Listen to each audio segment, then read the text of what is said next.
The grand ballroom of Raven's Hollow Palace sparkled under 1,000 crystal chandeliers, but beneath the glittering surface, tension crackled like electricity before storm. Queen Cordelia stood at the edge of the marble dance floor, her emerald gown flowing around her like liquid jewels, watching as her daughter-in-law, Princess Isabel, moved gracefully through the steps of an ancient court waltz. King Edmund observed from his throne, his weathered hands gripping the ornate armrests, as his sharp gray eyes took in every detail of the evening's festivities. At 68, he had ruled the kingdom of Astoria for over 3 decades, but tonight felt different. Tonight, the very foundations of his reign seemed to shift beneath his feet like sand. The trouble had begun 3 months earlier when Crown Prince Alexander announced his intention to abdicate his birthright. The news had sent shockwaves through the royal court and beyond, but what truly stunned the kingdom was his reason. He wanted to marry Lady Evelyn Ashworth, a commoner who worked as a literature professor at the capital's university. Princess Isabel, Alexander's wife of 5 years, had maintained her composure publicly throughout the scandal. She smiled at state functions, attended charity galas, and performed her royal duties with the same grace she had always shown. But those closest to her could see the cracks forming in her carefully constructed facade. Queen Cordelia, however, made no attempt to hide her satisfaction with the turn of events. She had never approved of Isabel's marriage to her stepson, viewing the young woman as too independent, too modern for the ancient traditions of the Asturian crown. When Isabel had been chosen as Alexander's bride, Cordelia had been forced to accept the union, but she had never welcomed it. Now, as she watched Isabel dance with Duke Harrison of Millfield, Cordelia's lips curved into a barely concealed smile. The Duke was a handsome man in his early 40s, recently widowed, and immensely wealthy. More importantly, he was showing considerable interest in the soon-to-be divorced princess. The music swelled, and couples swirled across the polished floor in elaborate patterns that had been performed for centuries. Princess Isabel moved with practiced elegance, her silver gown catching the light as she turned. Her dark hair was swept up in an intricate style adorned with sapphires, and her smile never wavered, even though her heart felt as heavy as the crown jewels locked away in the palace vault. She had loved Alexander completely, had built her entire life around their shared future as the next king and queen of Astoria. They had planned to modernize the monarchy, to bring it closer to the people, to use their positions to address social issues and environmental concerns. Those dreams now lay in ruins, scattered like autumn leaves in the wind. King Edmund rose from his throne and made his way down the steps, his movement causing a subtle shift in the room's atmosphere. Conversations paused, and heads turned as the monarch approached the dance floor. He was still an imposing figure despite his age, tall and broad-shouldered, with silver hair and a neatly trimmed beard that gave him a distinguished appearance. He reached Isabel just as the song ended and extended his hand to her. "My dear, might I have the pleasure of the next dance?" Duke Harrison bowed deeply and stepped aside as Isabel placed her hand in the king's. The orchestra began a slower, more stately piece, and Edmund led her into the familiar steps of a traditional court dance. "You look lovely this evening," he said quietly, his voice carrying just enough warmth to reassure her, but not enough to draw attention from other guests. "Thank you, Your Majesty," Isabel replied, keeping her tone neutral and her expression serene. "You're very kind." Edmund studied her face as they moved through the dance. He had always admired Isabel's strength and intelligence, qualities that reminded him of his first wife, Alexander's mother, who had died when the boy was only 12. Princess Victoria had been a force of nature, passionate about justice, and unafraid to speak her mind, even when it challenged tradition. "I wanted to speak with you about the arrangements," Edmund said carefully, referring to the ongoing discussions about the divorce proceedings and Isabel's future status within the royal family. Isabel's step never faltered, though her pulse quickened.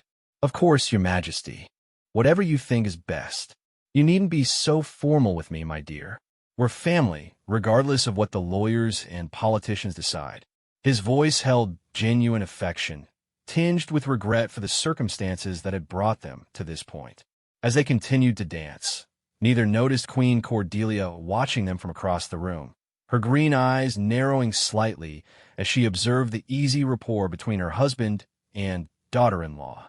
Cordelia had worked carefully over the years to position herself as the primary influence on Edmund's decisions, but she had always been aware that he held a special fondness for Isabel. The song came to an end, and Edmund bowed formally to Isabel before escorting her back to where Duke Harrison waited with 2 glasses of champagne. The king exchanged pleasantries with the duke for a few moments before excusing himself to mingle with other guests. Prince Alexander was notably absent from the evening's festivities.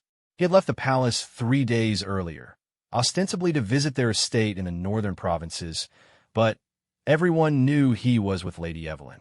The scandal had been carefully managed by the royal press secretary, who had crafted a narrative about the prince needing time for personal reflection, but the truth was an open secret among the court. As the evening progressed, Isabel found herself growing increasingly tired of maintaining her composure. The sympathetic glances from some guests and the calculating looks from others were becoming harder to ignore. She excused herself from her conversation with the ambassador from Valdoria and made her way toward one of the palace's smaller reception rooms, seeking a few moments of solitude. The room was dimly lit, furnished with antique chairs and a magnificent fireplace where flames danced softly behind an ornate screen. Isabel sank into one of the chairs, finally, allowing her carefully maintained smile to fade.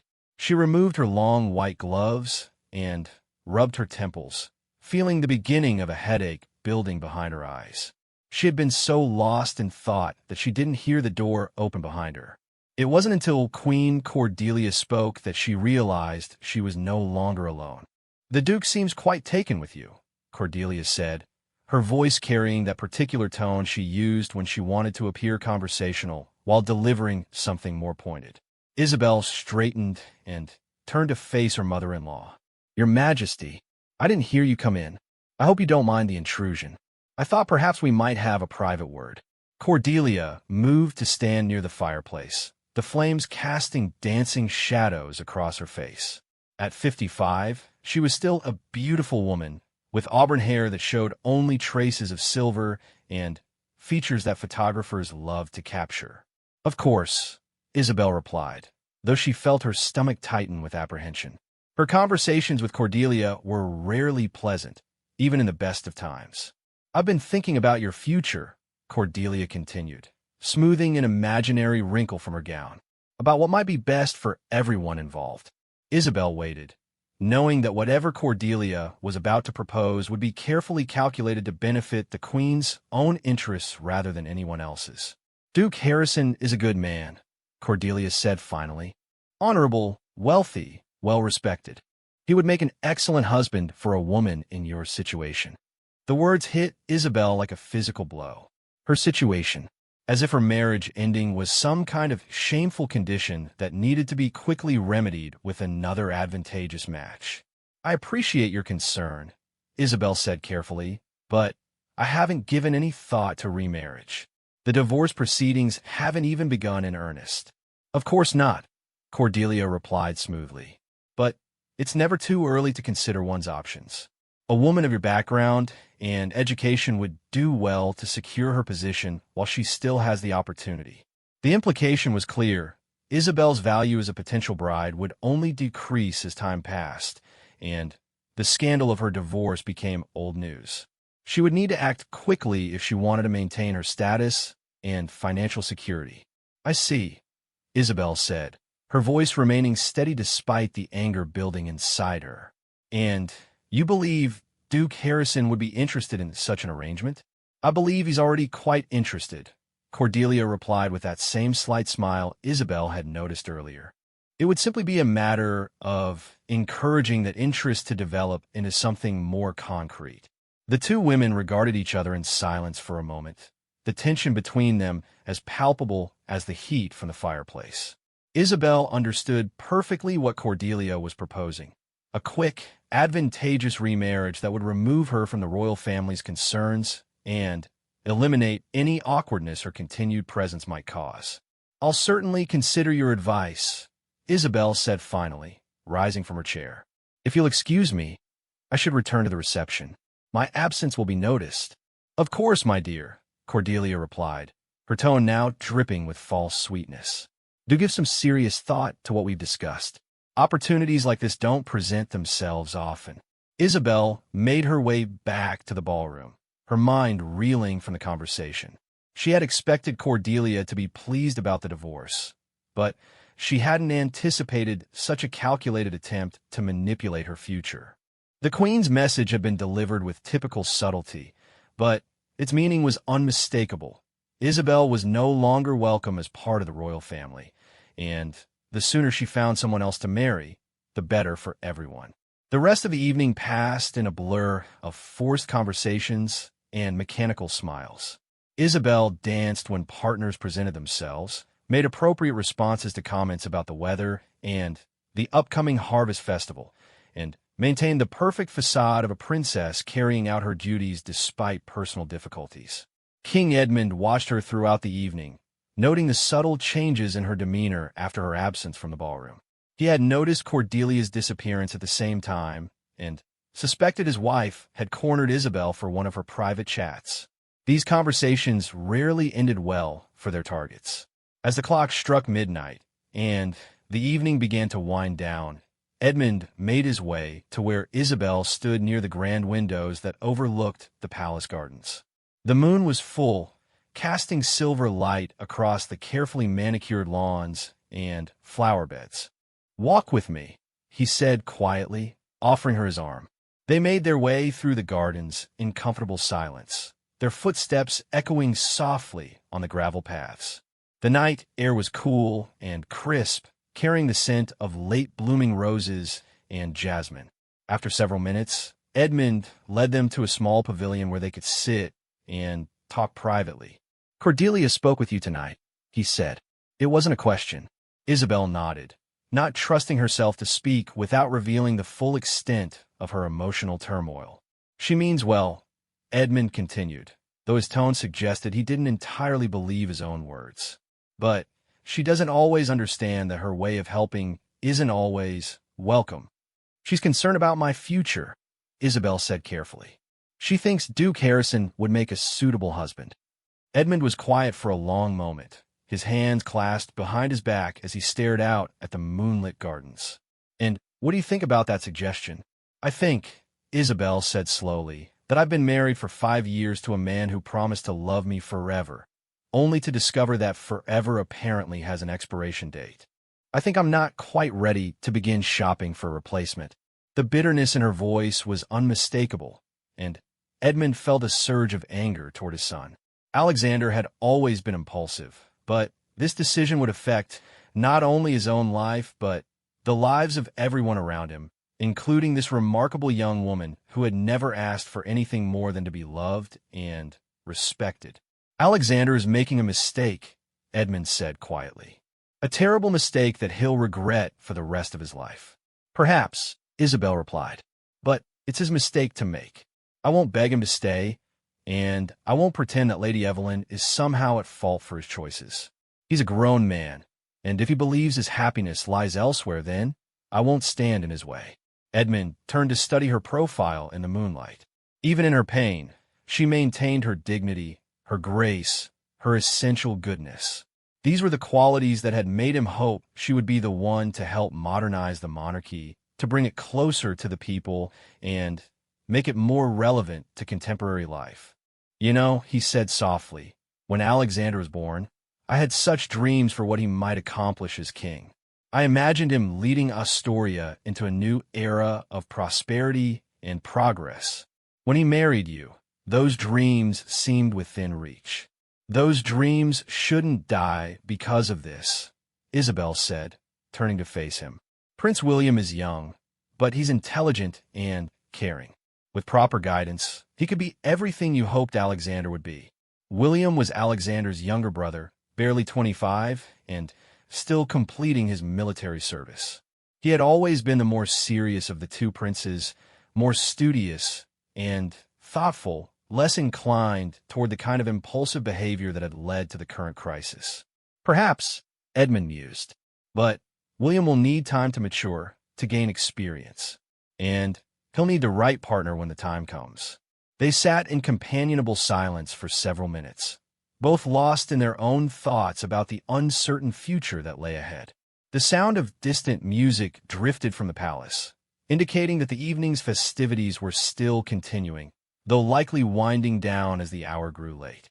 Finally, Edmund rose and offered Isabel his arm again. "Come, we should return before our absence causes gossip." As they walked back toward the palace, neither of them noticed the figure watching from an upstairs window. Queen Cordelia stood in her private sitting room, her face a mask of controlled fury as she observed her husband's easy intimacy with a woman she was determined to remove from their lives. The evening had not gone according to her plans. She had expected Isabel to be more receptive to the idea of remarriage, more eager to secure her position through an alliance with Duke Harrison.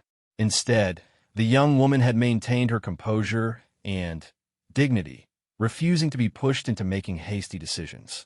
But Cordelia was nothing if not persistent. She had not maneuvered herself from minor nobility to Queen of Astoria by accepting defeat at the first obstacle.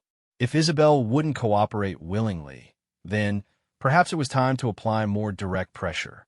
As Edmund and Isabel reached the palace steps, the king paused and turned to face her.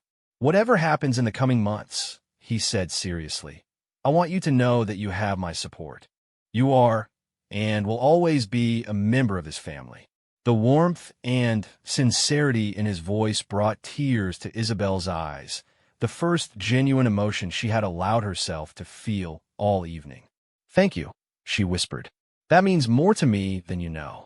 They parted ways in the grand foyer, Edmund heading toward his private study where state papers waited for his attention, and Isabel making her way upstairs to her chambers. The palace corridors were quiet now, most of the guests having departed, and the household staff beginning the process of cleaning up after the evening's entertainment. In her sitting room, Isabel finally allowed herself to collapse into her favorite chair, a comfortable piece upholstered in soft blue velvet that had been a wedding gift from Alexander's grandmother. She kicked off her satin shoes and let her head fall back against the cushions, feeling utterly drained. The events of the evening swirled through her mind. Queen Cordelia's calculated manipulation, King Edmund's unexpected kindness, the endless parade of sympathetic faces and barely concealed gossip. Most painful of all was the empty space where Alexander should have been, the void left by the man who had once promised to stand by her side through whatever challenges they might face. She thought about Lady Evelyn Ashworth, the woman who had somehow captured her husband's heart so completely that he was willing to give up his birthright for her.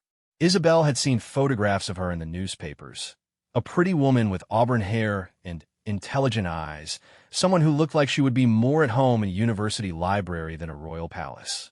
What was it about Lady Evelyn that Alexander found so irresistible? Was it her independence, her lack of connection to court politics and ancient protocols? Was it the freedom she represented, the chance for him to be simply Alexander rather than His Royal Highness Crown Prince Alexander? Whatever it was, it had proven stronger than the vows he had made to Isabel 5 years earlier, stronger than their shared dreams and plans for the future, stronger than the duty he had been raised to honor above all else. A soft knock at her door interrupted her brooding. "Come in," she called, expecting to see her lady-in-waiting or perhaps one of the housekeeping staff. Instead, Prince William stepped into the room, still wearing his formal evening attire but with his bow tie undone and his dark hair slightly disheveled. At 25, he bore a strong resemblance to his older brother, with the same dark hair and blue eyes that characterized the royal bloodline. But where Alexander's features held a certain softness, William's were sharper, more defined. "I hope I'm not disturbing you," he said, closing the door behind him. "I saw the light under your door and thought you might still be awake." "Of course not," Isabel replied, gesturing to the chair across from hers. "Please sit down." How was your evening? William settled into the offered chair and regarded her with the same serious expression he had worn as a child when confronted with particularly weighty matters. I could ask you the same question, but I suspect I already know the answer. Isabel managed a rueful smile. That transparent was I. Only to someone who knows what to look for, William replied. I saw you talking with Cordelia earlier. I'm guessing that conversation wasn't about flower arrangements for next week's garden party. Despite everything, Isabel found herself laughing at his dry observation.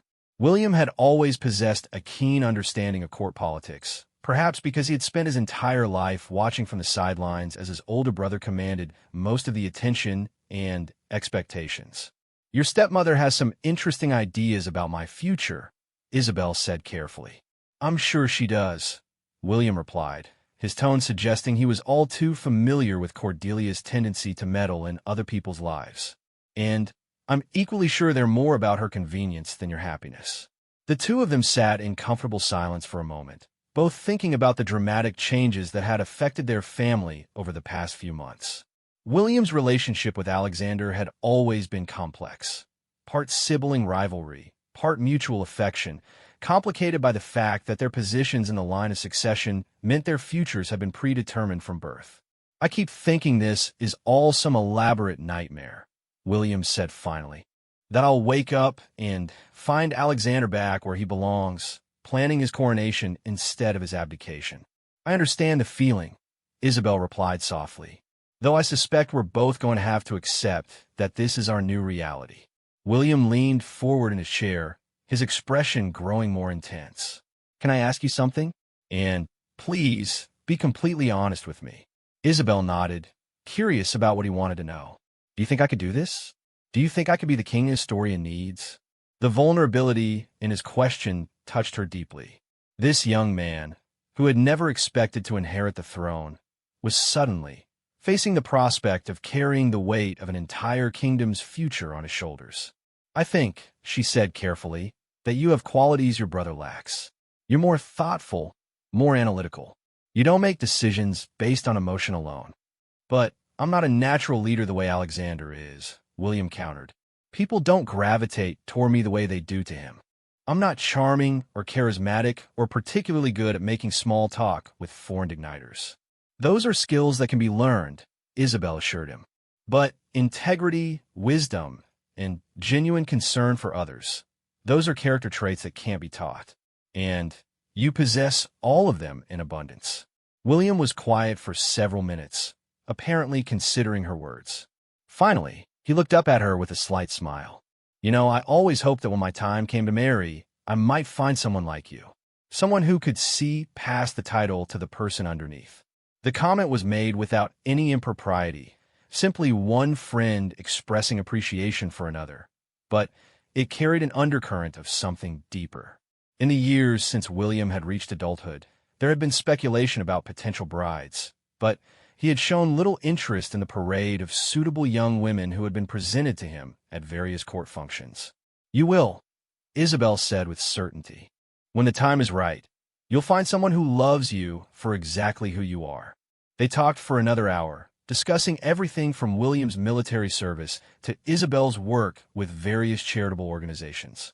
It was the longest conversation they had ever had as adults, and both discovered a mutual respect and understanding that neither had expected. When William finally took his leave, Isabel found herself feeling lighter than she had in weeks. The conversation had reminded her that not everything in her life was ending. Some relationships were just beginning to deepen and evolve in unexpected ways. As she prepared for bed, she thought about the choices that lay ahead of her. Queen Cordelia clearly expected her to disappear quietly into a convenient second marriage, removing herself as a potential source of embarrassment or complication for the royal family. King Edmund, on the other hand, seemed to want her to remain part of their lives, though in what capacity remained unclear.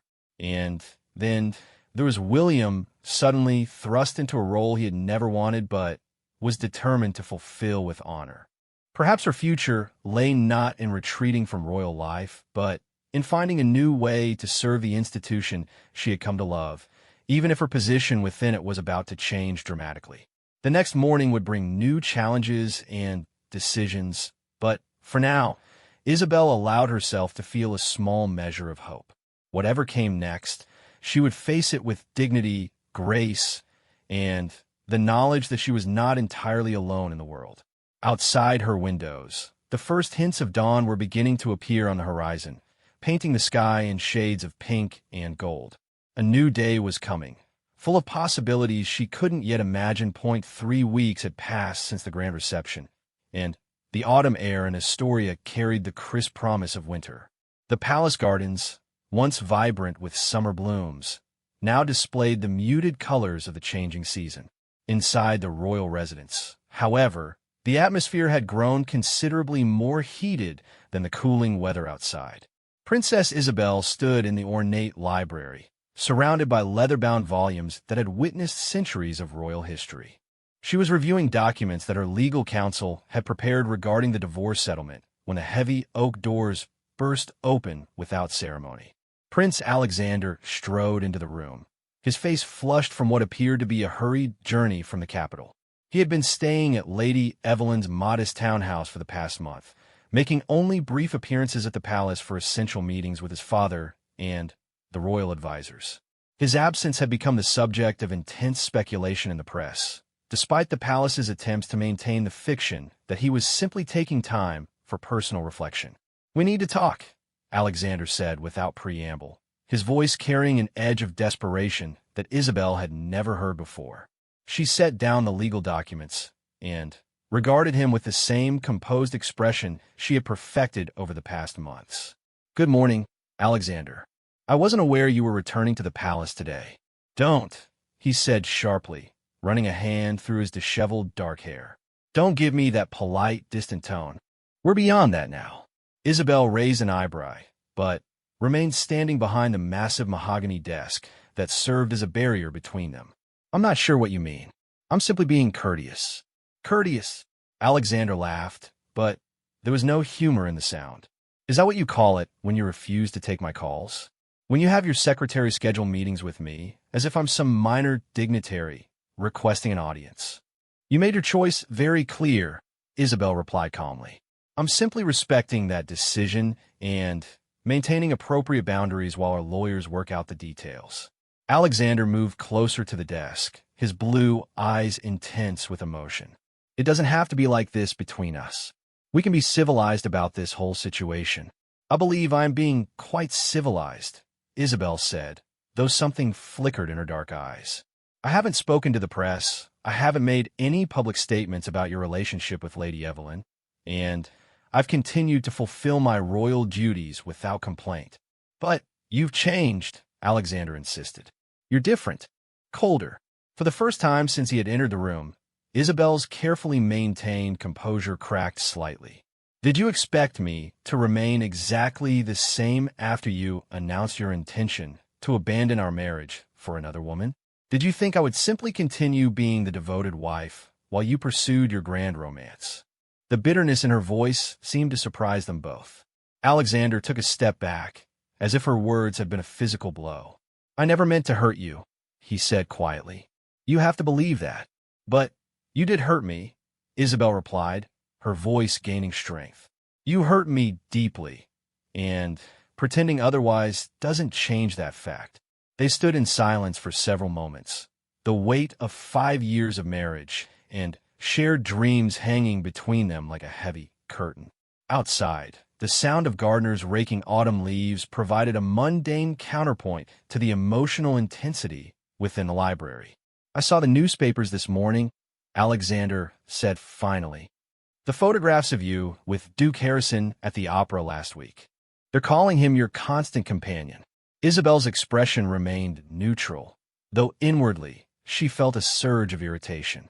The press had indeed been paying close attention to her friendship with the Duke, speculating endlessly about the nature of their relationship and what it might mean for her future. "The Duke is a family friend," she said carefully. "He's been very kind during this difficult time." "Kind," Alexander repeated, his voice taking on a mocking tone. "Is that what you call it when he sends you flowers every other day? When he escorts you to every public event?" "What I call it is none of your concern," Isabel replied firmly. You forfeited the right to comment on my friendships when you decided to pursue yours with Lady Evelyn. Alexander's face darkened, and for a moment he looked remarkably like his father when displeased. So you admit there's something between you and Harrison? I admit nothing because there's nothing to admit, Isabel said, her patience finally beginning to fray. But even if there were, it would be absolutely none of your business. Of course it's my business. Alexander exploded. You're still my wife. Only because the divorce proceedings take time, Isabel shot back.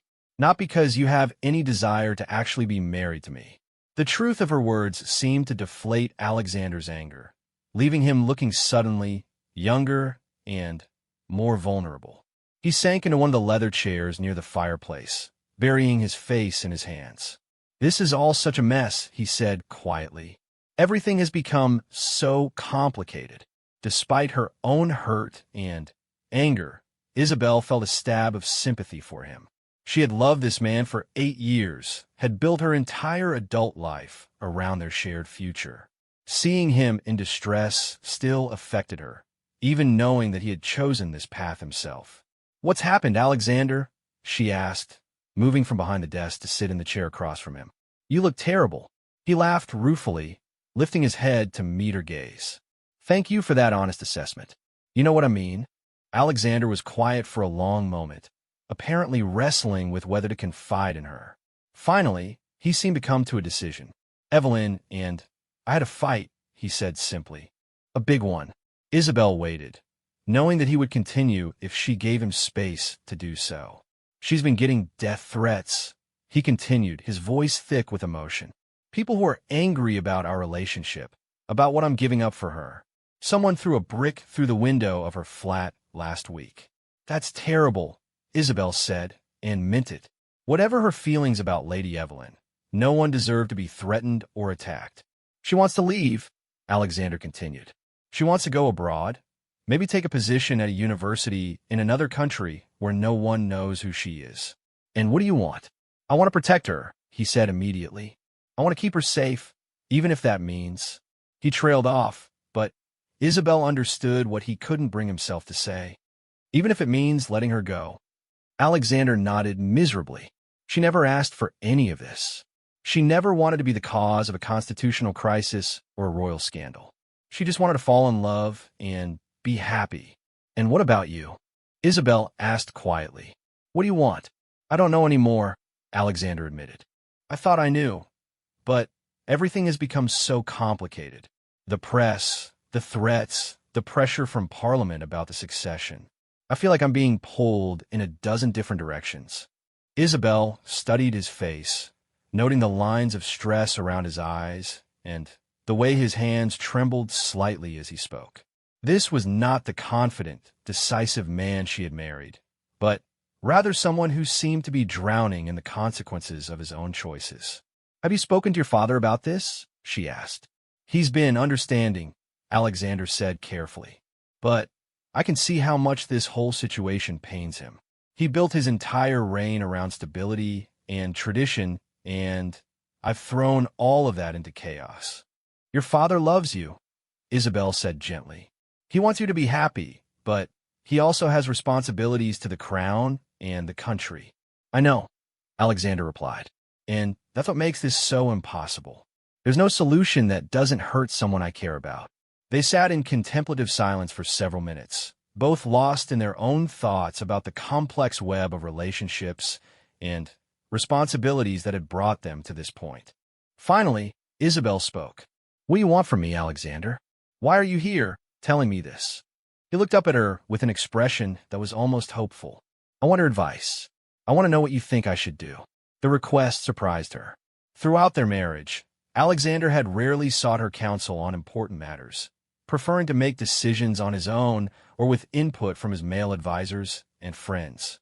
You want my advice about your relationship with another woman? She asked incredulously. I want your advice about my life, he corrected. You know me better than anyone. You understand the pressures of royal life, the weight of expectations, and duty. If anyone can help me figure out the right path forward, it's you. Isabel felt a complex mix of emotions at his words, anger that he would put her in such an impossible position, sadness at the desperate tone in his voice, and a strange, unexpected sense of power of being asked to influence a decision that would affect not only their marriage but the future of the monarchy itself. "I can't tell you what to do," she said finally. "This is your choice to make. But what would you do if you were in my position?" Isabel considered the question carefully before answering. "I would think about what kind of man I want to be," she said slowly. "Not what kind of king or husband or lover, but what kind of person. Because ultimately, that's what will determine whether you can live with whatever decision you make." Alexander stared at her for a long moment, as if seeing her clearly for the first time in months. "When did you become so wise?" "When I had to," she replied simply. Before Alexander could respond, the library doors opened again, and this time it was King Edmund who entered. He stopped short when he saw his son, his expression cycling through surprise, displeasure, and resignation in quick succession. "Alexander, I wasn't aware you had returned." "Father." Alexander rose from his chair, his bearing becoming more formal in the presence of the king. "I came to speak with Isabel about several matters." Edmund's sharp gaze moved between them, taking in the tension in the room and the emotional intensity that still lingered in the air. "I see. And how are those discussions progressing?" "We've said what needed to be said," Isabel interjected smoothly, rising as well. Alexander was just leaving. The dismissal was gentle but firm, and Alexander recognized it as such. He nodded to both of them and moved toward the door, then paused with his hand on the handle. "Thank you," he said to Isabel, "for listening, for being gracious." After he left, Edmund and Isabel remained standing in the library, both processing the unexpected encounter. "He looks terrible," Edmund observed. "He's struggling with some difficult decisions," Isabel replied diplomatically. "And he came to you for advice?" There was a note of irony in the king's voice that suggested he found the situation as surreal as she did. Apparently, Edmund moved to stand beside one of the tall windows that overlooked the palace gardens, his hands clasped behind his back in his characteristic pose when deep in thought. "What did you tell him?" he asked. "That he needs to decide what kind of man he wants to be," Isabel replied honestly. "Good advice," Edmund said approvingly, though I suspect he was hoping for something more specific. "He's looking for someone else to make the decision for him," Isabel observed. "But no one could do that. Not you, not me, not Lady Evelyn. This is something he has to figure out on his own." Edmund turned from the window to study her with the same intense gaze that had made him such an effective ruler for over 3 decades. "And what about you? What kind of person do you want to be in all of this?" The question caught her off guard, echoing as it did her own words to Alexander. "I'm not sure I understand." "You have choices too, my dear, about how you want to handle this situation, about what kind of future you want to build for yourself. I hope you know that you don't have to simply accept whatever others decide for you." There was something in his tone that made her wonder if he knew about Queen Cordelia's pressure regarding Duke Harrison. Before she could ask, however, he continued. "I've been thinking about your position here at the palace," he said, "about what role you might continue to play, regardless of what happens with the divorce." Isabel felt her pulse quicken. This was territory she hadn't dared to explore, the possibility that her life might not be entirely upended by the end of her marriage. "What do you mean?" "You've become quite accomplished at your charitable work," Edmund said. "Your foundation for children's literacy has been remarkably successful, and your involvement with the Environmental Conservation Project has drawn international attention. These are valuable contributions that shouldn't be lost simply because of changes in your personal circumstances." "You're suggesting I might continue with those projects?" "I'm suggesting that your value to this institution extends far beyond your marriage to my son," Edmund said firmly. "You've proven yourself to be intelligent, dedicated, and genuinely concerned with making a positive impact. Those qualities are rare and precious, especially in our rarefied world." Isabel felt tears prick at her eyes, though whether from relief, gratitude, or simple emotional exhaustion, she couldn't say. For months, she had assumed that her divorce would mean complete exile from the life she had built, the causes she cared about, the work that gave her purpose. "Thank you," she said quietly. That means more to me than you can know. Think about it, Edmund said, moving toward the door. We can discuss the details later, once the immediate crisis has been resolved. After he left, Isabel remained in the library, processing the unexpected turn the day had taken. In the span of 2 hours, she had been confronted by her estranged husband seeking advice, offered a potential future role by her father-in-law, and forced to confront her own feelings about the path forward. Her contemplation was interrupted by yet another arrival, though this one was considerably more welcome. Prince William appeared in the doorway, looking slightly out of breath, as if he had been hurrying. "I heard Alexander was here," he said without preamble. "Are you all right?" The genuine concern in his voice touched her deeply. Over the past few weeks, William had taken a checking on her regularly, sometimes stopping by her chambers for tea or suggesting walks in the garden when he noticed she seemed particularly troubled. "I'm fine," she assured him. It was an interesting conversation. William moved into the room, settling into the same chair his brother had occupied earlier. He looked upset when I passed him in the corridor. Actually, he looked like he might be sick. "He's having second thoughts," Isabel said simply. "About Lady Evelyn, about the abdication, about everything."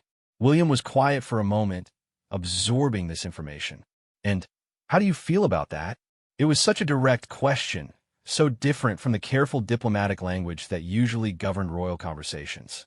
Isabel found herself answering with equal directness. "Confused," she admitted. "Part of me wants to tell him it's too late, that he's made his choice and has to live with it. But another part of me," she trailed off, uncertain how to complete the thought. "Another part of you still loves him," William finished gently. "Yes," she said, grateful that he had given voice to what she couldn't bring herself to say, which makes everything infinitely more complicated. "Would you take him back?" If he asked, the question hung in the air between them, heavy with implications for all their futures. If Alexander changed his mind and wanted to reconcile, it would solve many problems for the monarchy while creating others for everyone personally involved. "I honestly don't know," Isabel said. 6 months ago, I would have said yes without hesitation. Now, I'm not sure we could ever rebuild what we had. Too much has happened, too many things have been said and done. But you haven't completely ruled it out?" "No," she admitted. "I haven't completely ruled it out." William nodded thoughtfully, as if her answer confirmed something he had already suspected. "And what about Duke Harrison?" Isabel couldn't help but smile at the question. "You sound like your brother." "There's nothing romantic between the Duke and me, despite what the newspapers want to believe." "But he's interested," William observed. "Anyone with eyes can see that." "Perhaps," Isabel acknowledged. "But I'm not ready for that kind of relationship. I may never be ready for it." "Because you're still in love with Alexander?" "Because I don't trust my own judgment anymore," she said honestly. "I thought I knew Alexander completely, thought our love was unshakable. If I could be so wrong about that, how can I trust myself to make good decisions about anyone else?" William leaned forward in his chair, his expression serious. "You can't blame yourself for Alexander's choices. He's the one who decided to pursue another woman, not you." "I know that, intellectually," Isabel replied. "But emotionally, I keep wondering what I could have done differently, what signs I missed, how I could have been so blind." "You weren't blind," William said firmly. "You were trusting. There's a difference." They talked for another hour, covering everything from the immediate political implications of Alexander's potential change of heart to the more personal question of how Isabel wanted to shape her future. William proved to be an excellent listener, offering thoughtful questions and observations without trying to push her toward any particular decision. As evening approached and they prepared to part ways, William hesitated at the library door. "Can I ask you something?" he said. "And please, feel free to tell me it's none of my business." "Of course. If Alexander does decide to come back, and if you decide to take him back, would you be happy? Really happy, not just resigned to making the best of a difficult situation?" Isabel considered the question carefully before answering. "I think," she said slowly, "that happiness might be too much to ask for right now. But I might be able to find peace. And perhaps that would be enough." William nodded, though something in his expression suggested he didn't entirely agree with her assessment. You deserve more than just peace, you know. You deserve someone who loves you completely, who would never dream of putting you through what Alexander has. Perhaps, Isabel said softly, but perhaps peace is the most realistic goal for someone in my position. After William left, Isabel remained in the library as darkness fell outside the windows. The day had brought so many unexpected conversations and revelations that she felt emotionally drained. Alexander's apparent regret, King Edmund's offer of a continued role in royal life, William's gentle friendship and support, all of it swirled together in her mind like pieces of a puzzle she couldn't quite solve. One thing had become clear, however: her future was not as predetermined as she had believed. She had choices to make, paths to consider that she hadn't previously imagined. The realization was both liberating and terrifying. As she finally prepared to leave the library and return to her chambers, Isabel caught sight of her reflection in one of the tall windows. The woman looking back at her appeared older than her 31 years, but there was something new in her expression, a strength that hadn't been there 6 months earlier, a quiet confidence born from surviving what she had thought would destroy her.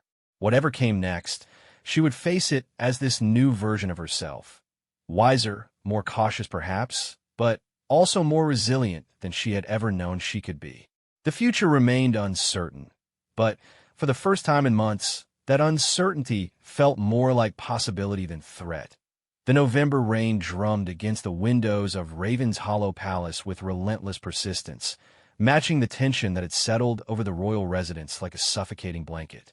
2 months had passed since Alexander's emotional visit to the library, and the situation had grown increasingly complex rather than resolving itself in any clear direction. Princess Isabel stood in her private sitting room, holding a letter that had arrived that morning by special courier. The cream-colored paper bore the royal seal of Valdoria, and its contents had left her feeling both honored and deeply conflicted. Crown Prince Henrik of Valdoria, a widower with 2 young children, was formally requesting permission to court her. The request was not entirely unexpected. Diplomatic marriages between royal houses had been common throughout history, and Valdoria's interest in strengthening ties with Astoria made political sense. What surprised Isabel was the personal nature of the letter, which spoke of Henrik's admiration for her charitable work and his hope that they might find common ground for a meaningful partnership. A soft knock at her door interrupted her contemplation. "Come in," she called, quickly folding the letter and placing it in her desk drawer. Queen Cordelia entered with her characteristic graceful bearing, but there was something different about her demeanor today, an edge of barely controlled agitation that she was struggling to conceal behind her usual polished facade. "Good morning, my dear," Cordelia said, though her smile seemed strained. "I hope you don't mind the intrusion, but we need to discuss a rather urgent matter." "Of course," Isabel replied, gesturing to the seating area near the fireplace. "Please sit down." Cordelia settled herself in one of the elegant chairs, her emerald green dress arranged perfectly around her. For a moment, she seemed to struggle with how to begin, an unusual display of uncertainty from someone usually so self-possessed. "I've just come from a rather illuminating conversation with Alexander," she said finally. Isabel felt her stomach tighten. "I see. He's informed his father and me that he's ended his relationship with Lady Evelyn," Cordelia continued, watching Isabel's face carefully for any reaction. Apparently, she decided to accept a position at Oxford University and felt it would be best for everyone if they made a clean break. The news hit Isabel like a physical blow, though she struggled to keep her expression neutral. She had known that Alexander and Lady Evelyn were having difficulties, but she hadn't expected their relationship to end so abruptly. "I'm sorry to hear that," she said carefully. "That must have been difficult for him." "Yes, well," Cordelia said with a dismissive wave of her hand. "What concerns me more is what he plans to do next." "What do you mean?" Cordelia's green eyes fixed on Isabel with laser-like intensity. "He wants to reconcile with you. He's asking his father to halt the divorce proceedings and announce that you're working toward a reconciliation." The words hung in the air between them, loaded with implications that neither woman could ignore. I think that forcing two people back together for political convenience rarely results in happiness for anyone involved. Isabel studied her mother-in-law's face, trying to read the motivations behind her words. While Cordelia's concerns about forced reconciliation had some merit, Isabel suspected there were other factors driving her opposition to the idea. "You don't think Alexander and I could rebuild our relationship?" she asked. "I think Alexander is a man who has proven himself capable of abandoning his commitments when something more appealing presents itself," Cordelia replied bluntly. "And I think you deserve better than to spend the rest of your life wondering when he might change his mind again." The assessment was harsh, but not entirely unfair, and Isabel found herself oddly touched that Cordelia was expressing what seemed to be genuine concern for her well-being. "There's something else," Cordelia continued, her voice dropping to a more confidential tone. "Something Alexander doesn't know yet." "What is it?" "Lady Evelyn is pregnant." The revelation hit Isabel like a thunderbolt. She felt the color drain from her face as the full implications of this news crashed over her. "Are you certain?" she managed to ask. "Quite certain," Cordelia replied grimly. "My sources in the capital are extremely reliable. She's approximately 3 months along, though she's managed to keep it quiet thus far." Isabel's mind raced as she tried to process this information. If Lady Evelyn was carrying Alexander's child, it would complicate any potential reconciliation beyond imagination. It would also create a constitutional crisis regarding succession that would make the current situation seem simple by comparison. Does she plan to tell him?" Isabel asked. "That remains to be seen," Cordelia said. "From what I understand, she's hoping to handle the situation privately. But secrets like this have a way of coming to light eventually." "Why are you telling me this?" Isabel asked. "Surely this is something Alexander should hear from official sources." "Because," Cordelia said, leaning forward slightly, "I want you to understand the full picture before you make any decisions about your future. If you choose to reconcile with Alexander, you'll be doing so with the knowledge that he may soon have a child with another woman. That's not a burden anyone should have to carry." Isabel stood and moved to the window, staring out at the rain-soaked gardens as she tried to organize her thoughts. The past few months had been difficult enough without this additional complication. Now, the choice between reconciliation and divorce had become infinitely more complex. "There's one more thing you should know," Cordelia continued from behind her. "Crown Prince Henrik of Valdoria has formally requested permission to court you. The letter arrived this morning." Isabel turned back toward her mother-in-law, surprised that Cordelia already knew about the letter she had just finished reading herself. "You seem remarkably well-informed about my correspondence," she observed. "I make it my business to stay informed about matters that affect this family," Cordelia replied unapologetically. "Henrik is a good man, a devoted father, and a future king. A marriage between you two would create a powerful alliance between our kingdoms and give you the fresh start you deserve, and conveniently remove me from any potential complications here in Astoria," Isabel added dryly. "That would be an additional benefit, yes," Cordelia admitted without embarrassment. "But my primary concern is your happiness. I watched you struggle through these past months, and I believe you've suffered enough." There was something almost maternal in Cordelia's tone, despite the political calculations that clearly motivated her advice. Isabel found herself wondering if her mother-in-law's concern was more genuine than she had previously believed. "What would you do?" Isabel asked impulsively. "If you were in my position?" Cordelia was quiet for a long moment, apparently considering the question seriously. When she spoke, her voice was softer than usual. "I would choose the path that offered the greatest chance for genuine happiness," she said. "Not the path that seemed easiest or most politically convenient, but the one that would allow me to build a life I could be proud of." "And you believe that path lies in Valdoria rather than here?" "I believe," Cordelia said carefully, "that sometimes the best way to heal from a broken heart is to build something entirely new rather than trying to repair what's been shattered." Their conversation was interrupted by another knock at the door. This time, it was Prince William who entered, looking unusually formal in his military dress uniform. "I apologize for interrupting," he said, noting the presence of his stepmother. But father has requested that both of you join him in his study immediately. Both of us? Isabel asked, exchanging a glance with Cordelia. Yes, William replied grimly. Alexander has just returned from London with some rather urgent news. The three of them made their way through the palace corridors in tense silence, each lost in their own thoughts about what Alexander might have discovered. When they reached the king's study, they found Edmund seated behind his massive desk, his face grave, while Alexander paced near the windows like a caged animal. Ah, good, Edmund said as they entered. Please sit down. We have a great deal to discuss.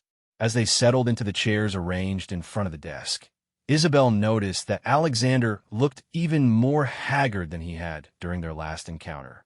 His clothes were wrinkled as if he had slept in them, and his hair was disheveled. I've just learned something that changes everything, Alexander began without preamble. Evelyn is pregnant. The announcement hung in the air like a bomb that had just exploded. Cordelia maintained her composure admirably, while William's face went pale with shock. Edmund simply nodded, as if this confirmed something he had already suspected. How did you find out? The king asked quietly. I went to Oxford to see her, Alexander said, finally, stopping his restless pacing. I wanted to convince her to come back, to try again. That's when she told me. And what does she intend to do? Edmund's voice remained carefully neutral. She wants to raise the child alone, Alexander said, his voice thick with emotion. She doesn't want anything from me. No support, no acknowledgement, nothing. She's planning to tell people that the father is someone she met at university. That's impossible, William said, speaking for the first time since they had entered the room. The press will figure it out eventually. They always do. Not if we're careful, Alexander replied. Not if we give them something else to focus on.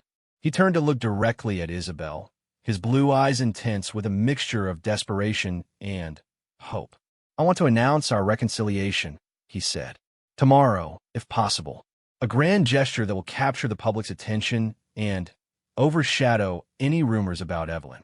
The boldness of the proposal left everyone momentarily speechless. Alexander was essentially suggesting that they use their personal relationship as a distraction from his other romantic entanglements. That's quite a plan, Isabel said, her voice dangerously calm. And what exactly would this reconciliation entail? We would resume our marriage, Alexander said eagerly. We would make a fresh start, put all of this behind us. We could even plan a renewal of our vows, a public celebration of our commitment to each other. And your child? Isabel asked.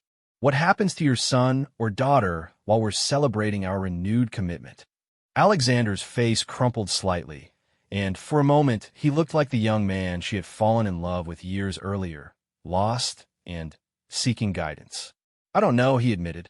I can't force Evelyn to accept my involvement if she doesn't want it. But I can make sure our child is provided for quietly without creating a scandal. A secret child supported by secret payments, Isabel said, her tone growing colder. How very convenient for everyone except the child in question. It's not ideal, Alexander acknowledged. But given the circumstances, it might be the best solution for everyone involved. The best solution for whom? Exactly? Isabel stood, her composure finally cracking. For you, because it allows you to escape the consequences of your choices. For your father, because it avoids a constitutional crisis. For the monarchy, because it maintains the illusion of stability. For you too, Alexander insisted. You would remain crown princess, future queen of Astoria. You would have the life we planned together. The life we planned together didn't include you fathering children with other women, Isabel replied sharply. And it certainly didn't include me serving as your convenient cover story while you manage your secret family. The room fell silent as everyone processed the harsh truth of her words. King Edmund cleared his throat, his voice heavy with the weight of his years and responsibilities. Perhaps, he said carefully, we should take some time to consider all of our options before making any hasty decisions. With respect, father, Alexander said, we don't have time. Every day that passes increases the risk that someone will discover Evelyn's condition and put the pieces together. Then perhaps you should have considered that possibility before you chose to have an affair. Isabel said coldly. The accusation hung in the air like a slap. Alexander's face flushed red, but before he could respond, Queen Cordelia spoke for the first time since entering the room. I think, she said diplomatically, that Isabel needs time to process this information and consider what she wants to do. This is a life-changing decision that shouldn't be made under pressure. Thank you, Isabel said, grateful for the intervention despite her complicated relationship with her mother-in-law. I do need time to think. Of course, Edmund agreed. We can reconvene tomorrow to discuss this further. As they prepared to leave the study, William approached Isabel quietly. Would you like me to walk with you? He asked, his voice full of concern. Yes, she said gratefully. I think I'd like that very much. They left the study together, walking in comfortable silence until they reached the gardens. Despite the rain, they continued outside, both needing the fresh air after the suffocating intensity of the confrontation. I can't believe he asked you to do that, William said finally, his voice tight with anger. To pretend to reconcile with him just to provide cover for his mistakes. Can't you? Isabel replied sadly. It's perfectly logical from his perspective. He gets to keep his crown, avoid a scandal, and maintain his reputation, all while I bear the emotional cost of living a lie. You won't actually consider it, will you? William asked, stopping to face her directly. Isabel was quiet for a long moment, considering the question honestly. A year ago, I probably would have, she admitted. I loved him so much that I might have convinced myself it was the noble thing to do, the sacrifice required for the good of the kingdom. And now? Now I know that sacrificing my own happiness for his convenience isn't noble, she said firmly. It's just foolish. They resumed walking, their footsteps crunching on a gravel path as rain continued to fall around them. Despite the gloomy weather, Isabel felt a strange sense of clarity settling over her. William, she said suddenly, what do you know about Crown Prince Henrik of Aldoria? William's step faltered slightly, and he looked at her with surprise. Henrik, why do you ask? Just curious about our neighboring kingdoms, she said casually, though they both knew there was nothing casual about the question. He's a good man, William said carefully. Intelligent, well-educated, devoted to his children. His wife died in a riding accident 3 years ago, and by all accounts he was devastated by her loss. And as a potential husband, William stopped walking entirely, turned to stare at her with an expression of shock and something that might have been pain. You're seriously considering marriage to Henrik? He asked. I'm considering my options, Isabel replied honestly. All of them, including reconciliation with Alexander? Including reconciliation with Alexander, she confirmed, though her tone suggested it was the least appealing of the available choices. William was quiet for several minutes, apparently wrestling with something he wanted to say, but wasn't sure he should. Finally, he seemed to reach a decision. Can I tell you something? He asked. Something I've been wanting to say for months, but haven't had the courage to voice? Of course. I think Alexander is an idiot, he said bluntly. I think he's throwing away the most precious thing he's ever had, and I think he's too selfish and short-sighted to realize what he's lost until it's too late. The intensity of his words surprised them both, and they stood facing each other in the rain, something shifting between them that neither quite knew how to name. William, Isabel began, but he held up a hand to stop her. I'm not finished, he said. I also think you deserve someone who would move heaven and earth to make you happy, someone who would never dream of asking you to compromise your dignity or self-respect for their convenience. You deserve someone who sees you for the remarkable woman you are, not just as a convenient solution to their problems. The rain continued to fall around them, but neither seemed to notice. There was something in William's eyes that made Isabel's breath catch, a depth of feeling that she was only beginning to understand. And do you think such a person exists? She asked quietly. I know he does, William replied, his voice barely above a whisper. The moment stretched between them, full of possibility and uncertainty. Finally, Isabel reached out and took his hand, squeezing it gently. Thank you, she said simply, for being such a good friend during all of this. The word friend seemed to echo strangely in the air, as if both of them knew it didn't quite capture the complexity of what was growing between them. But it was enough for now, a starting point for whatever might come next. As they walked back toward the palace, both lost in their own thoughts, neither noticed Queen Cordelia watching them from an upstairs window, her expression thoughtful and calculating as she observed their obvious closeness. The game was becoming far more complicated than even she had anticipated, with new players and new possibilities emerging that could reshape the future of the Astrian throne in ways no one had foreseen. The next few days would be crucial in determining not just the fate of Alexander's marriage, but the very succession of the kingdom itself.